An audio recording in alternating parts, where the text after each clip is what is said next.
Good morning. I haven't been on here in a while, and been doing a lot of studying, a lot of thinking, spending time with family, things like that.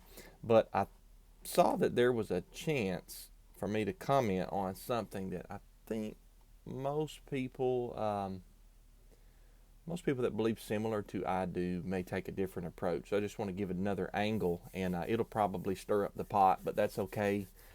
People's called me a pot stirrer before, so this is just prove them right. Um, my thoughts on President Trump's declaration, acknowledgement of Jerusalem being the capital of Israel. Um, in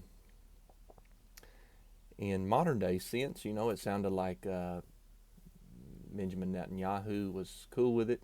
He was very thankful for it. If this is what they want to do, that's fine. But I want to comment more on the biblical ramifications or prophetic ramifications, which are zero, zero. It has nothing to do with Bible prophecy, fulfillment in the end times or anything like that. Nothing to do. Yahweh's Spirit left the city of Jerusalem in, the finality of it was in AD 70. His Spirit left. The blessings upon Jerusalem were conditional, just like the blessings upon Shiloh were conditional. Now, if you're not familiar with Shiloh, go read the book of 1 Samuel, and you will find that before Yahweh placed his name in Jerusalem, he placed his name in the city of Shiloh. There was a priest, a high priest named Eli. He had two sons who were wicked men, sons of Belial, and Eli was not a good dad to start with either. And Yahweh removed his presence or his name from the city of Shiloh, and it was the exact same thing with Jerusalem. The blessings were conditional. 1 Kings chapter 9, 1 through 9. 1 Kings 9, 1 through 9. Yahweh tells King Solomon, if you do this, then my name will not depart from this city and this place and this temple. So the conditions were not met in the first century because Yeshua showed up, and the Israeli leaders, the Judahite leaders, rejected Yeshua, the son of the landowner, in the parable of the vineyard. They were the tenant farmers. The son was sent to them. They killed him. They threw him out of the vineyard. Matthew 21 talks about this. And Yeshua had prophesied that this was going to take place. Yeshua knew ahead of time that Jerusalem would no longer, at a point in his future, would no longer be the focal point of the Most High.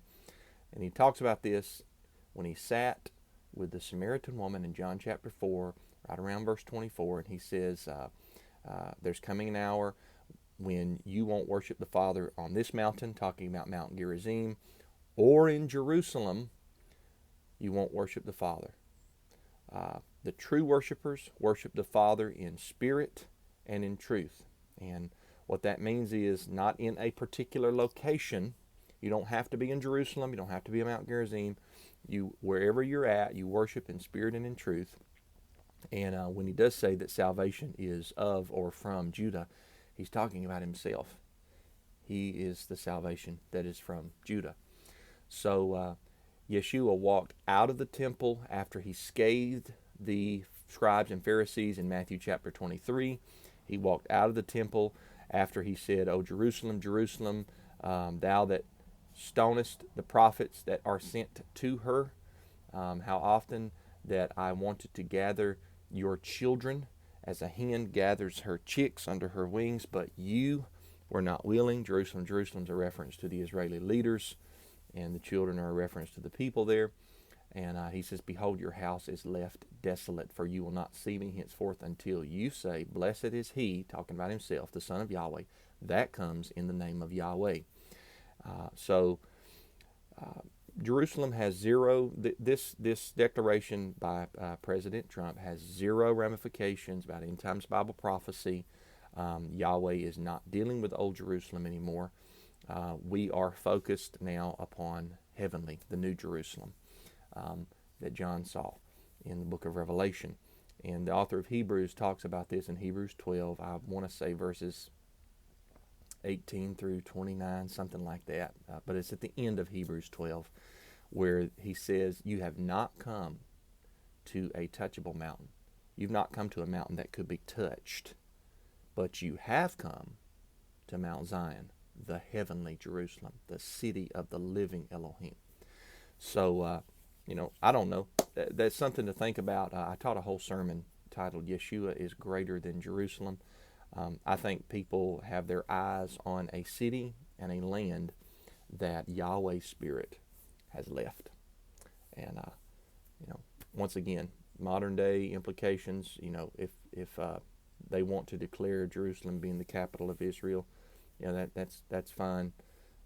It's no problem there, and hopefully people can live at peace.